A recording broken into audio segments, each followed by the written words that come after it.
چار کردار ہیں اس محور میں، چار کردار ہیں۔ سب سے پہلے ہے وہ مرکز یا مدرسہ یا جہاں علم حاصل کیا جاتا ہے، چاہے وہ اسکول ہو، مدرسہ ہو، یونیورسٹی ہو، کالج ہو، یا کوئی مراکز دینیہ ہو، یا کوئی کوچنگ سینٹر ہو، جو کوئی بھی، یا مکتب ہی کیوں نہ ہو، مسجد کا مکتب جو ہے وہی، یہ پہلا ہدف ہے۔ السلام علیکم، আপনারা একটু ধৈর্য ধরে বসেন। মাওলানা এত ইম্পর্টেন্ট, এত কিমতি, এত দামি কথা বলছেন, যেটা কথা বলছেন যে মানুষ জানোয়ার, কিন্তু আমরা ওই জানোয়ারের পরিচয় দিচ্ছি এখন। দয়া করে মা বোন একটু বোঝার চেষ্টা করেন। আমরা তো উর্দু বুঝি মাওলানা, আমরা তো পেয়েছি কোথায় থেকে কত ভাগ্য সৌভাগ্য আমরা পেয়েছি মাওলানাকে। এই অল্প সময় থাকবে, মাত্র 10-15 মিনিট, এই 10 মিনিট বরদাস্ত করলেন। মাওলানা সাহেব এখানে বসে আছেন, আর আমার সোহরাব সাহেব রাস্তাতে আছেন, আজিমনগর পার করে গেছে।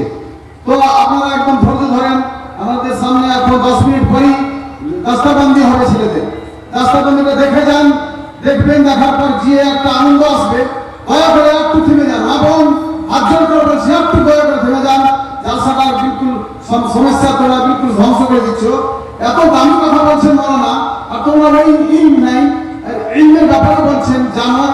আমরা আসল বাচ্চা জানোয়ার পয়দা হয়েছি, এখন পর্যন্ত এত প্রভাব বেরিয়ে গেছি, আর জানোয়ারের পরিচয় দিই, এটা ঠিক হবে না। দয়া করে একটু ধৈর্য ধরেন, 10 মিনিটের মধ্যে ইনশাআল্লাহ রাস্তাবন্দি হবে। মনোহর স্যার এখানে বসে আছেন। আসসালামু আলাইকুম। ওয়ালাইকুম আসসালাম।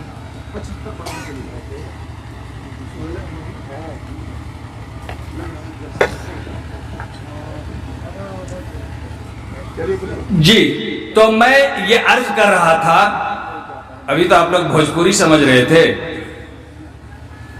جی حضرات بھوجپوری سمجھ رہے تھے نا، آپ اردو بھی نہیں سمجھنے لگے۔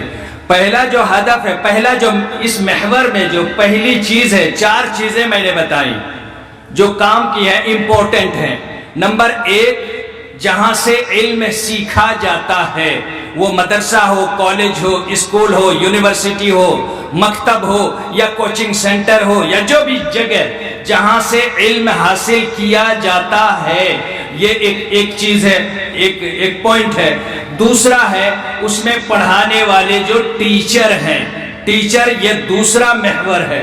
تیسرا ہے پڑھنے والا، اور چوتھا ہے پیرنٹس جو گارجن ہے۔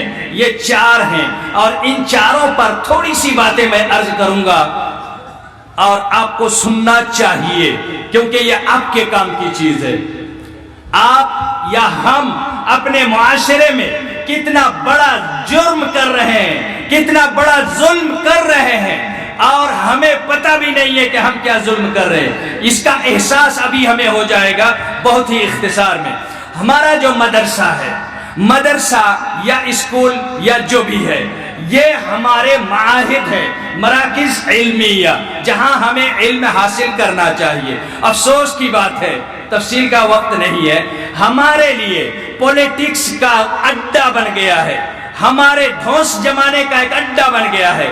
تمام قسم کے لڑائی جھگڑے ہمارے انہی مراکز سے جڑ گئے۔ مدرسہ ہے، کوچنگ سینٹر ہے، اسکول ہے یا مکتب ہے، ہمارے جھگڑے جو آپس کے جھگڑے ہوتے ہیں، ہم اس مدرسے یا وہ اسکول کے سر پہ ڈال دیتے ہیں، اور ہمارا سارا غصہ اسی پر پھوٹتا ہے، اور وہ تباہ ہو جاتا ہے، وہ کسی لائق نہیں رہتا کہ کوئی اچھا بچہ پیدا کرے۔ ہم اپنے ان اداروں کو مضبوط نہیں بنا سکتے، کیونکہ ہر شخص جو ایک مدرسے سے کسی طرح چھوٹی سی شکایت ہوئی نہیں کہ وہ ایک دوسرا مدرسہ کھول لیتا ہے، ایک دوسرا اسکول بنا لیتا ہے، ایک دوسرا کوچنگ سینٹر کھول لیتا ہے، اور اس کی وجہ سے یہ دونوں مدرسے بڑے ہی کمزور ہو جاتے ہیں۔ وہ اس لائق نہیں بنتے کہ وہ وہاں سے کوئی اچھے بچے نکال سکیں۔ مدرسوں کو کمزور کس نے کیا؟ ہم نے کیا، ہمارے معاشرے نے کیا، ہمارے نہ جاننے والے، یہ جو جاہل قسم کے لوگ ہوتے ہیں، ان لوگوں نے جو اس طرح سے اختلاف اور انتشار کیا، ان کی وجہ سے اتنا بڑا جرم ہوتا ہے کہ ہم ایک بچہ ایسا نہیں نکال پاتے وہاں سے فارغ کر کے جو قوم کے لیے لیڈر بن سکے۔ کیا نکالا ہے؟ کیا ہم ایسا دیکھتے ہیں ہمارے مدرسوں کی جو اہمیت ہونی چاہیے وہ اہمیت برقرار ہے؟ کیا وہ لیڈر پیدا کر رہے ہیں؟ نہیں کر رہے ہیں۔ یہ کمزور کس نے کیا؟ ہم نے کیا ہے۔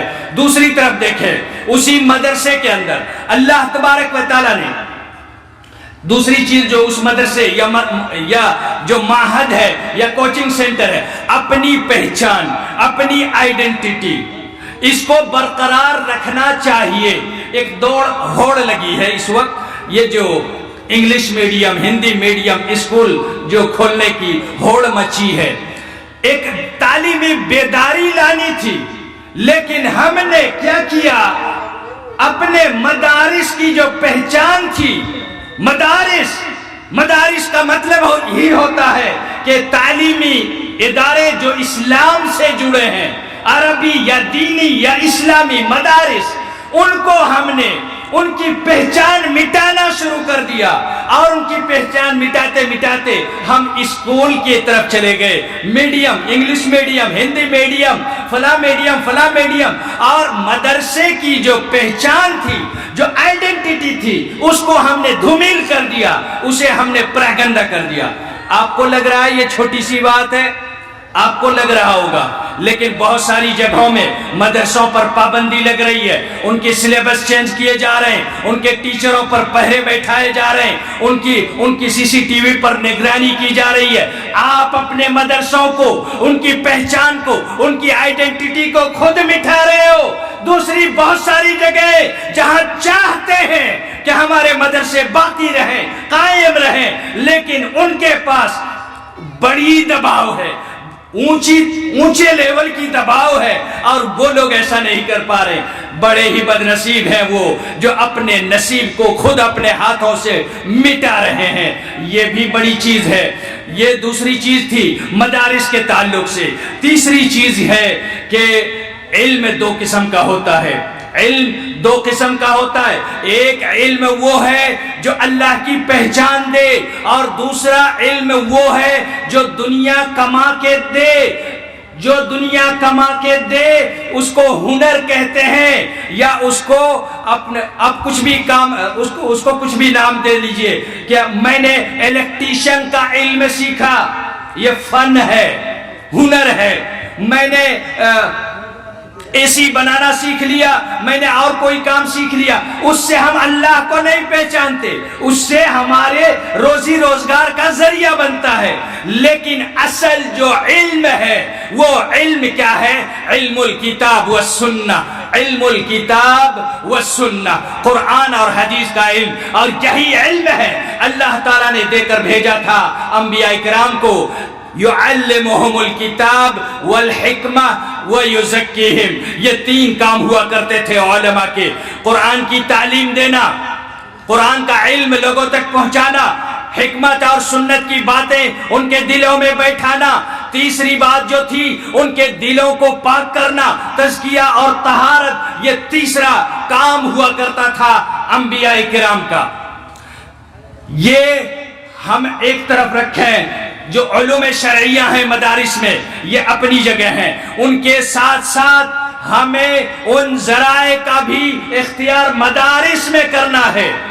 ہمیں اس کی آئیڈینٹیٹی نہیں بدلنی ہے، اس کی پہچان کو نہیں بدلنا ہے، بلکہ مدرسے کو مدرسہ ہی رکھنا ہے۔ لیکن دنیا کے وہ سارے علوم، سارے فنون جن میں ہمارے بچے آگے بڑھیں، ڈاکٹر بھی بنے، انجینئر بھی بنے، اور بڑا سے بڑا بیرسٹر بھی بنے، جج بھی بنے، پائلٹ بھی بنے، اور کچھ بھی اس طرح سے جو ملک کی بھی خدمت ہے، اپنی بھی خدمت ہے، اور ذرائع معاش بھی ہے، تو اس کے لیے جو بھی ہو سکتا ہے اسے اس میں سلیبس میں شامل ہونا چاہیے۔ یہ مدرسے کی بات ہو گئی۔ اب ہم آتے ہیں ٹیچر میں 2 پوائنٹ پر بات کروں گا، اور وہ بھی اختصار میں۔ نمبر 1، ٹیچر کی قدر کیجئے، ٹیچر کی قدر کیجئے۔ ایک انسان جس کو آپ کامیڈی کے لیے کچھ بھی آپ خرچ کر دیتے ہیں، کچھ بھی کر دیتے ہیں آپ، لیکن اگر ایک ٹیچر آپ کا بچہ جسے آپ نے حیوان پیدا کیا ہے اسے انسان بنا رہا ہے، اس ٹیچر کے ساتھ آپ انصاف نہیں کر رہے ہیں۔